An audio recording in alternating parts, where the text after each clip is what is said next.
Hey everyone, it's me Lord DRS. நம்ம எதை பற்றி பார்க்க போறோம்னா டிசியை பற்றி தான், எஸ்பெஷலி டிசி காமிக்ஸ். இந்த டிசி காமிக்ஸ் எப்படி வந்து ஸ்டார்ட் ஆச்சு, எப்படி வந்து ஃபார்ம் பண்ணாங்க, இதோட டீட்டெயில் ஆரிஜினாக இந்த வீடியோ தான் சொல்ல போகிறோம். வாங்க வீடியோக்குள்ளே போகலாம். டிசி, இந்த டிசினா என்னென்னா டிடெக்டிவ் காமிக்ஸ். இந்த டிடெக்டிவ் காமிக்ஸ் யார் வந்து உருவாக்குனாங்கன்னா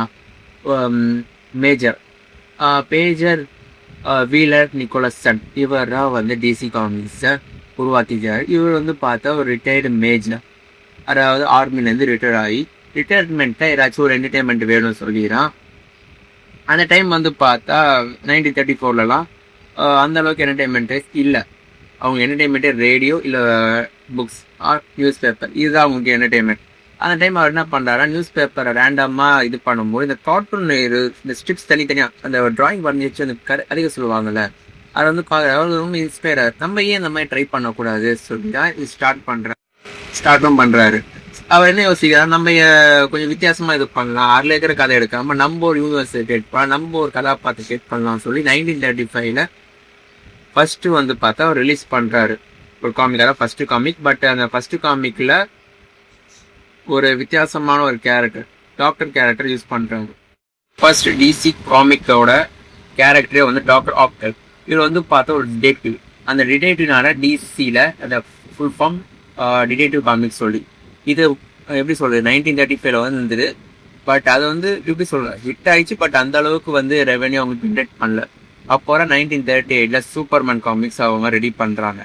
சொல்ல போனால் ஃபஸ்ட்டு சூப்பர் ஹீரோ காமிக்கே சூப்பர்மேன் தான் டிசியில். சொல்லப்போனால் இது வந்து ரொம்ப ஹிட் ஆகும். எப்படின்னா இந்த சயின்ஸ் ஃபிக்ஷனும் இருக்குது, எல்லாமே இருக்குது. எப்படி ஒரு ஆர்டினரி மேனில் எப்படி சொல்றது, வேற பிளான் இங்கே வந்துக்கிறான், வந்து திடீர்னு பறக்கிறான், திடீர்னு ஜம்ப் பண்ணுறான், புல்லட்டு ஷூட் பண்ணால் உடம்பு ஒன்றும் ஆக மாட்டேன். இந்த மாதிரி இது பார்த்து ரொம்ப செல்ல ஆரம்பிச்சு அமெரிக்காவில். அந்த கலர்லேருந்து எல்லாமே, அந்த காஸ்டியூம் கலர் எல்லாம் லைக் பண்ண ஆரம்பித்தாங்க, எல்லோரும் பைக் பண்ண ஆரம்பித்தாங்க. பட் என்ன ஒரு சின்ன வருத்தம்னா, இந்த விக்ட்ரியோ, இந்த சக்ஸஸோ, இந்த ரெவென்யூ, இது எல்லாமே இன்கம்மும் நம்ம நிக்கோலஸுக்கு வரல. ஏன்னா அது சேல் பண்ணிட்டாரு அவர். லிட்ரலி அப்போ டிசியோட ஓனர் யார் ஆனாங்கன்னா ஜாக்கும் ஆரியும் தான். இவங்க ரெண்டு பேரும் வந்து பார்த்தா வாங்கிக்கிட்டாங்க. அதாவது கொஞ்சம் அமௌண்ட்டை கொடுத்து நம்ம நிக்கோலசன் கிட்டே இருந்து இதை வாங்கி இவங்க வந்து சூப்பர்மேனை பப்ளிஷ் பண்ணுறாங்க. அது தர சொல்லலாம். அப்போ டெஸ்ட் ஆஃப் ஹிஸ்ட்ரி சும்மா அப்புறம் தான் 1938 இதுனா பேட்மேன் வந்துச்சு, ஒன்றரை மணி வந்துச்சு, அப்படியே இதாக ஆரம்பிச்சு. பட் யூஜி சக்ஸஸ் யாருக்கிட்ட இருந்தால் இவங்களோட சூப்பர்மேன் கேரக்டர் இருந்தால் யூஜி சக்ஸஸ் ஆரம்பிச்சிது. அது லேட்டாக 1972 வார்னர்ஸ் ப்ரோ வந்து டிசியை வாங்குறாங்க. வாங்கி அப்படியே படம் எடுக்கிறது வந்து எல்லாமே பண்ணிட்டு இருந்தாங்க. பட் காமிக்ஸ் வேறு யார் போட்டதுன்னா நம்ம ஜாக்கும் ஆரியும் தான். பட் இது சொல்லப்போனால் எப்படி சொல்கிறது, ஒருத்தரோட சின்ன படைப்பு இன்னொருத்தவங்களுக்கு இதாகுது. ஆக்ஷன் காமிக்ஸோட இது ஒரு இதுவாக வர ஆரம்பிச்சு. இந்த டிசியை வந்து டிசி காமிக்ஸோட ரேஞ்ச் வந்து வேற லெவலில் போக ஆரம்பிச்சிது. ஃபுல்லாக ஒரு ஹிட்டான காமிக்ஸ் தான் டிசி ஆயிடுச்சு. இதுதாங்க டிசியோட இது. அப்புறம் நியூ 52 வந்து ஏகப்பட்ட ஏதோ வேரியேஷன் வந்து மல்டிவர்ஸ், ஏகப்பட்ட ஸ்பின் ஆஃப் இதெல்லாம் காமிக்ஸ் தான் வந்துடு. அப்போ cross over DC to Marvel.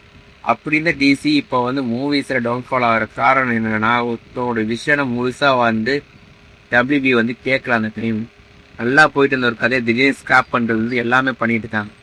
இது வந்து ஒரு ஹியூஜ் ஃப்ளாப்பராக சொல்ல போனால். டிசி சினிமேட்டிக் நியூஸை பொறுத்த வர டிசி வந்து ஸ்டாப் ஆயிடுச்சு. பட் காமிக்ஸில் இன்னமும் எல்லாரும் விரும்பி வாங்கி படிச்சுட்டு இருக்கிறாங்க. இன்னும் ஒரு இன்ட்ரெஸ்டிங் ஃபேக்ட் என்னன்னா, டிசியோட அந்த சூப்பர்மேன் காமிக்ஸ் வந்து ஃபர்ஸ்ட் 10 சென்ட்ல ரிலீஸ் பண்ணாங்க. அப்போ அதுவே ரொம்ப பெரிய இதுதான். பட் ரொம்ப சீப்பாக ரிலீஸ் பண்ணாங்க, எல்லாருக்கும் அஃபோர்டபுளாக இருக்குன்னு சொல்லி. போக போக அந்த காமிக் ஒரு இதுவும் இதாக. ஹோப் உங்கள் எல்லாருக்குமே இந்த இன்ஃபர்மேஷன் பிடிச்சிருவானே. இதே மாதிரி நல்ல வீடியோஸ் வேணும்னா என் வீடியோ சப்ஸ்கிரைப் பண்ணுங்கள், ஃபாலோ பண்ணுங்கள்.